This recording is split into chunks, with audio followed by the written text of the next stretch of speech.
Al-Kadosh Vinerbad, mes chers enfants, nous poursuivons notre étude sur les lois relatives au respect des parents sur la base d'un certain nombre de textes écrits par plusieurs auteurs.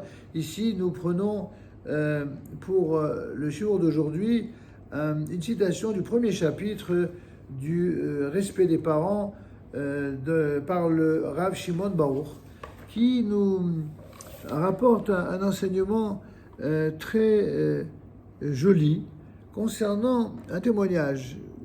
Il commence en disant que depuis plusieurs dizaines d'années, la durée de vie de l'être humain est la plus longue jamais enregistrée depuis bien longtemps. En tout cas, on ne parle pas des tout premiers siècles où les êtres humains vivaient encore plus longtemps. Mais en tout cas, depuis que, on va dire, que les êtres humains vivent entre 70 et 80 ans en moyenne, eh bien, on a l'impression que la durée de vie, elle est plus longue, notamment que les siècles derniers. Il est fréquent de rencontrer des personnes âgées dépassant les 80, même 90 ans. Ce phénomène est généralement, bien sûr, avancé par les avancées médicales, non seulement dans le domaine médical, mais aussi dans la technologie, du fait qu'il existe un médicament pour presque chaque maladie, en tout cas chaque maladie connue. Cependant, sur cette question-là, le Rav Steinman, qui est cité ici par le Rav Baruch, eh bien, il a un point de vue complètement différent. Il dit la chose suivante, que les générations qui précèdent la Géoula, la délivrance du peuple d'Israël, mènent la dernière lutte contre Ésaü. Ce dernier avait le mérite et la particularité de respecter son père de la meilleure façon possible. Et c'est pourquoi dans nos générations, Hachem nous donne l'occasion de multiplier les mitzvot de Kibud Av Va'em, du respect des parents, afin de pouvoir annuler en quelque sorte le mérite de Esav et d'arriver donc à une Géoula Shelema très bientôt. Et donc de là déduit le Rav que les parents doivent éduquer leurs enfants dans ce sens. Certains d'entre eux sont bien sûr dans l'erreur. Ils hésitent à le faire en pensant qu'il n'est pas convenable d'exiger de leurs enfants de les honorer. Ce serait comme s'ils recherchaient leur propre honneur. Mais il faut savoir que si les enfants ne s'habituent pas dès leur jeunesse à considérer leurs parents comme une sommité suprême, alors ils grandiront avec cette sorte de manque constant dans leur éducation et dans leurs traits de caractère, notamment dans la droiture et dans la vérité, sans parler de la reconnaissance. Les enfants seront ingrats sans compter la peine qu'ils causeront à leurs parents à chaque occasion de la vie, en ne les écoutant pas et en leur répondant souvent même avec insolence. C'est pas un fait inéluctable. Bien sûr qu'il existe différents moments dans la vie d'un jeune homme ou d'une jeune femme qui peut-être passent par des moments d'affirmation de soi, voire même de révolte passagère. Mais en fait, le véritable malheureux sera l'enfant lui-même qui aura grandi en faisant qu'à sa tête, une sorte de tête d'enfant sans aucun équilibre, puisque ses propres parents n'auront pas veillé à lui transmettre ces valeureux enseignements.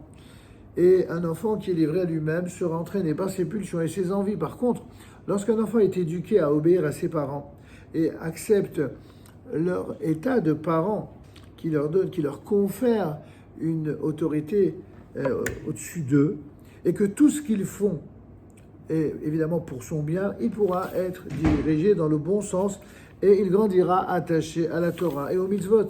C'est la raison pour laquelle la Torah exige que les enfants s'habituent continuellement à témoigner des marques d'honneur à leurs parents et à les craindre. Il s'agit d'une crainte révérentielle, il ne s'agit pas d'une terreur, il ne s'agit pas d'un dictat.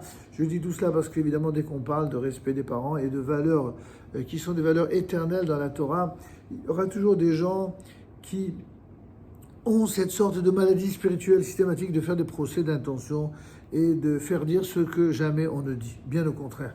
Pour qu'un enfant grandisse sainement, tant d'un point de vue physique que mental, il a besoin d'un appui solide. L'autorité de parents qui le guident et qui lui fixent de certaines façons des limites qui soient claires et qui soient un cadre, des poteaux indicateurs, bref, des références qui lui indiquent ce qui est permis et ce qui est interdit, ce qui est recommandé et ce qui n'est pas recommandé. Il faut aussi qu'il l'oblige à certaines actions et qu'il lui en défende d'autres. Ainsi, l'enfant sent qu'il a sur qui s'appuyer, quelqu'un qui le guide sur sa voie dans la vie, quelqu'un qui sait ce qui est bon pour lui et ce qu'il doit éviter. Évidemment, de tels parents n'existent que si eux-mêmes se sont des personnes qui ont eu l'humilité d'apprendre et de recevoir et de transmettre à leur tour ce qu'ils ont reçu. Il en résulte que même lorsque l'enfant s'oppose à l'autorité de ses parents, ce n'est en fait qu'une tentative de vérifier à quel point ses parents sont solides et, au fond de lui-même, il espère qu'ils vont être fermes et ne pas céder. C'est en tout cas ce qu'indique un ouvrage, le Tzedal HaDerech, un ouvrage datant d'environ 7 siècles, dans son 4e Mahamar, son 4e discours. Il est dit à propos de la mitzvah « Honore ton père et ta mère », il dit que ce commandement est une nécessité majeure pour réparer le corps et l'esprit. Par là, dit le Tzedal HaDerech, par là, l'homme au cerveau creux peut devenir intelligent et, cessant d'être un âne sauvage, naître à la dignité humaine. C'est une expression tirée du livre de Job.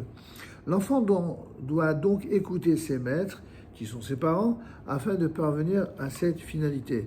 Évidemment, ce que le Rav ne dit pas ici, c'est que ceci ne fonctionne que lorsque les parents se comportent en de véritables maîtres et pas en de simples géniteurs qui donnent la vie et puis laissent pousser les enfants à la sauvage sans s'en préoccuper le moins du monde.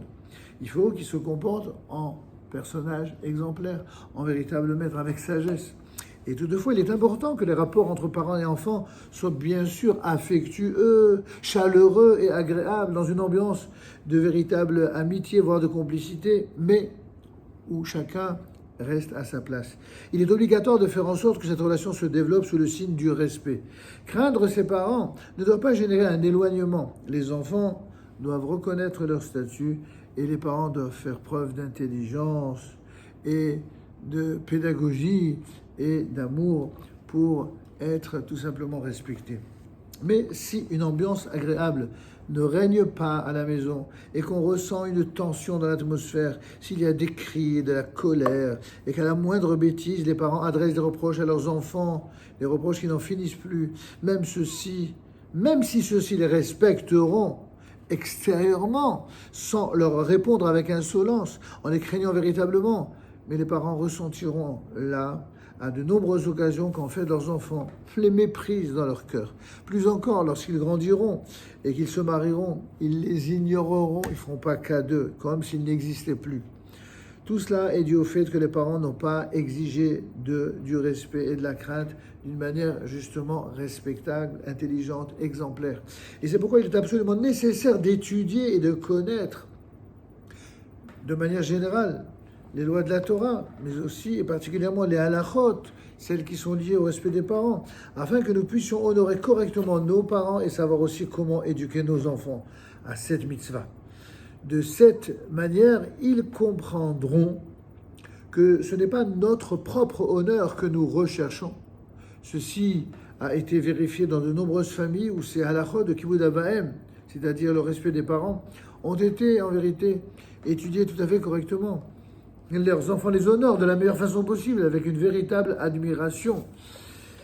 Simplement, la mise en application pratique de ces réalités-là, sont tout le temps mises à l'épreuve, où l'épreuve, elle est tant pour les parents que pour les enfants. Chacun, à son niveau, devra comprendre de ce que nous partageons ici, quel est le meilleur comportement à assumer, à donner en exemple, pour qu'avec l'aide de Dieu, il y ait ainsi une transmission qui se fasse de la façon la plus heureuse, la plus harmonieuse, la plus bénéfique pour chacun.